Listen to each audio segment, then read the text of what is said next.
प्रधानमंत्री नरेंद्र मोदी ने बीजेपी के स्थापना दिवस पर जो अपना संबोधन दिया, लगभग 40 मिनट का। 40 मिनट के संबोधन में कई संदेश हैं, यानी मैसेज है, और कई इंडिकेशन है। नमस्ते, मैं राशिद। पीएम मोदी ने कहा कि बीजेपी हनुमान जी के कैन डू एटीट्यूड की तरह काम करती है। जैसे हनुमान जी कोई भी काम यूं ही साध लेते हैं, वैसे ही बीजेपी की भी ताकत है, बीजेपी की भी शक्तियां हैं। लेकिन प्रधानमंत्री ने जितना करारा वार किया है परिवारवाद पर, हाल के दिनों में इस तरह से उन्होंने शायद ही अटैक किया हो। पीएम ने कहा, कई लोग ये सोचते हैं कि सरकार या फिर सरकार में बने रहना या फिर हुकूमत करना उनके लिए जन्मसिद्ध अधिकार है। 45 मिनट का ये संबोधन था। पीएम ने जनसंघ और आज की बीजेपी की बात की। मोदी ने कहा, आज तक जिन महान लोगों ने पार्टी को संवारा, समृद्ध और सशक्त किया, उन सभी को झुक करके मैं प्रणाम करता हूं। हनुमान जी को याद किया, मैं हनुमान जी की बात कर रहा था।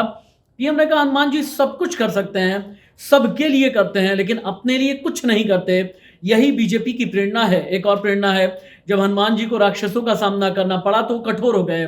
ठीक इसी तरह से जब भ्रष्टाचार, परिवारवाद, कानून व्यवस्था की बात आती है तो बीजेपी उतनी ही संकल्पबद्ध हो जाती है मां भारती को मुक्त कराने के लिए।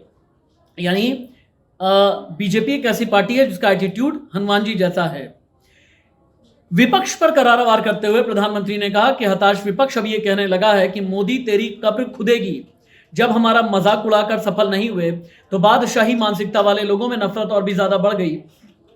दशकों से हिंसा झेल रहे कश्मीर और नॉर्थ ईस्ट में शांति का सूरज उगा, ये उन्होंने सोचा नहीं होगा। इसीलिए आज कहते हैं कि प्रधानमंत्री नरेंद्र मोदी के लिए कि मोदी तेरी कब्र खुदेगी। आर्टिकल 370 इतिहास हो जाएगा, ये उन्होंने कभी कल्पना नहीं की थी। जो काम दशकों तक नहीं हुए वो बीजेपी कर रही है, ये किसी को पच कैसे सकता है। आज आम लोग बीजेपी की ढाल बन करके खड़े हैं। प्रधानमंत्री ने कहा कि नफरत से भरे जो लोग झूठ बोलते हैं, खुलकर कहते हैं कि मोदी तेरी कब्र खुदेगी। हाँ, बीच में प्रधानमंत्री ने कहा कि एक सांस में हालांकि जितना बोल पाया बोला, लेकिन मैं आंकड़े देता हूं। 15 दिन 20 दिन की बात बताता हूं। जीएसटी के बाद किसी एक वित्तीय वर्ष में 18 लाख करोड़ का कलेक्शन हुआ है, 16 लाख करोड़ का टैक्स दिया गया है, यूपीआई से 14 लाख करोड़ ट्रांजैक्शन का अपने आप में एक रिकॉर्ड बना है।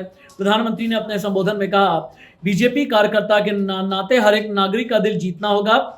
प्रधानमंत्री ने दलित उत्थान की भी बात की है। इसका मतलब यह है कि 2024 लोकसभा चुनाव के लिए बीजेपी कार्यकर्ता अपनी कमर कस लें, यह पीएम का इशारा है। नमस्ते।